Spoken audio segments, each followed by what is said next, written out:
बेटी से रिश्ता। कहानी मयंक और विभा की है। मयंक एक अच्छी नौकरी करता था, लेकिन विभा की जाति का ना होने के कारण विभा के माता पिता शादी के लिए नहीं मानते हैं। पर जब दोनों अपनी मर्जी से शादी कर लेते हैं तो क्या है विभा, 6 साल हो गए हैं शादी को, लेकिन एक दिन नहीं गया कि तुम माँ पापा को याद कर परेशान नहीं होती। मैं कितनी कोशिश करता हूँ कि तुम सब भूल जाओ। कोई नहीं भूल पाता है मयंक। माँ पापा को कोई कैसे भूल सकता है। तभी सास का फोन आता है। मान लो विभा से बात कर लो, आज उसे अपनी माँ की बहुत याद आ रही है। बेटा विभा, मैं आ जाऊं? हम दोनों चलेंगे तेरे माँ पापा के पास। बोलो। ना माँ जी, वो आप लोगों को कुछ बोलेंगे तो मुझे और भी बुरा लगेगा। आखिर आप भी मेरी माँ ही तो हैं। अरे सुन लेंगे ना यार, कोई बात नहीं, बोलेंगे ही ना। चलो माँ, मैं फोन रख रहा हूँ। वो क्या है ना, आज विभा को लेकर डॉक्टर के पास जाना है। बहुत दिनों से इसके सर पर लगातार दर्द हो रहा है। अरे हाँ हाँ, ले जा बेटा, सर दर्द को हल्के में नहीं लेना चाहिए। वैसे भी ना बहू सोचती बहुत है। मयंक माँ का फोन रख देता है और दोनों कार से अस्पताल जाते हैं। लेकिन जैसे ही वो लोग अस्पताल जाते हैं, विभा को स्ट्रेचर में नर्स उसकी माँ को लेकर जा रही दिखती है। मयंक, माँ, मयंक वो मेरी माँ है।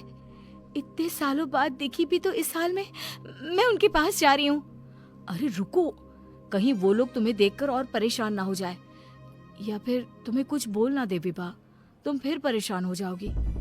मयंक, कैसी बात कर रहे हो? वो माँ है मेरी।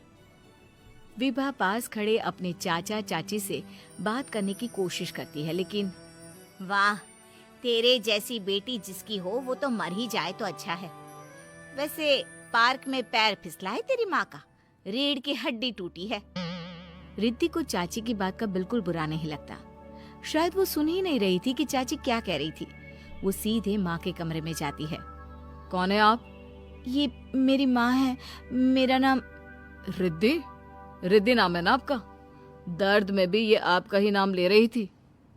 हाँ, ये सुनते ही रिद्धि का कलेजा मुंह में आ जाता है।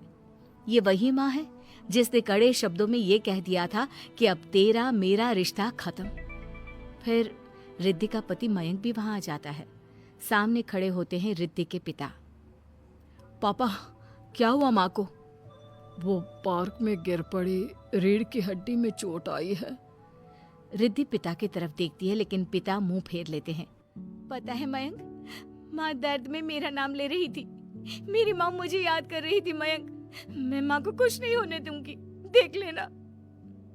हाँ रिद्धि, हम मिलकर माँ का ख्याल रखेंगे, उन्हें फिर से खड़ा कर देंगे। लेकिन भैया कहाँ हैं? रिद्धि पिता के सामने जाकर खड़ी हो जाती है। पापा, भैया कहाँ है? वो अमेरिका में है, वो नहीं आ पाएगा। रिद्धि फिर माँ की ओर ध्यान कर लेती है। उस पूरी रात रिद्धि माँ को देखती खड़ी रहती है। पिता मन ही मन सोचते हैं, जब इतना ही प्यार था तो क्यों चली गई किसी एक अजनबी के लिए हम सभी को छोड़कर। तभी डॉक्टर बाहर आते हैं।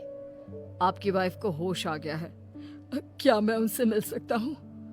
जी नहीं, वो बार बार अपनी बेटी का नाम ले रही है। रिद्धि बेटा, तुम अंदर चली जाओ। माँ रिद्धि को देखकर रोने लगती है। बेटा, माँ के गले लग जा। मैंने तो सोचा था तेरा चेहरा देखे बिना ही मर जाऊंगी। ऐसे कैसे? भला मैं अपनी माँ को कुछ कैसे होने दे सकती हूँ? माँ उठने की कोशिश करती है, लेकिन वो उठ नहीं पाती। देखिए, आपकी रीढ़ की हड्डी में फ्रैक्चर है। मुझे प्यास लगी है, पानी पीना है। रुको माँ, मैं हूँ ना, मैं पिलाती हूँ पानी अपनी माँ को। कोई और नहीं आया? तेरे चाची चाचा आए थे माँ, पर शायद मुझे देखकर चले गए। जाने दे, इस वक्त भी पुरानी रंजिश देख रहे हैं। और रंजिश भी कैसी? माँ अपनी बेटी से नाराज ही तो थी। रिद्धि अब पूरे समय माँ के साथ रहती है। उनके हर काम को करने में उनका सहारा बनती है। फिर एक रोज, आज आपको चलने की कोशिश करनी थी, लेकिन हमारे फिजियो के डॉक्टर नहीं आए जो आपको पकड़ कर चलाते, तो फिर आज। डॉक्टर साहब, मैं हूं ना, मैं माँ को चलने में मदद करूंगी। रिद्धि माँ को चलाती फिराती, उनके खाने पीने का ख्याल